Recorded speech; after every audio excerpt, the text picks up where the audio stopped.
Praise the lord. దేవుడు ఈరోజు వచనం ద్వారా హెచ్చరిస్తున్నాడు. నీతిమంతుల వేరు కదలదు. నీతిమంతుల వేరు కదలదు. వేరు నిజాయితీగా నిలకడగా దేవుని యందు భయభక్తులు కలిగి మనం ఎప్పుడైతే ఉంటామో మనము నీతిమంతులతో సమానము. మనము నీతిమంతులు, దేవుడి ఎదుట మనము నీతిమంతులు అని అనిపించుకున్నప్పుడు మన వేరు కదలదు.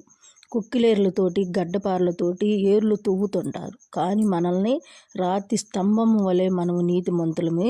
దేవుని ఆజ్ఞలను కట్టడాలను అనుసరించి చిత్తానుసారంగా నడుచుకున్నప్పుడు మన వేరు లాంటి వాళ్ళం మనము కదలదు. ఎవరు కదిలిచ్చినా కానీ మనం కదలము. రాతి స్తంభం వలె మనం ఉంటాము. నీతిమంతుల వేరు కదలదు. సామెతల గ్రంథంలో 12:3 చూసినట్లయితే వచనం ఉంటుంది. దేవుడు మనల్ని హెచ్చరిస్తున్నాడు.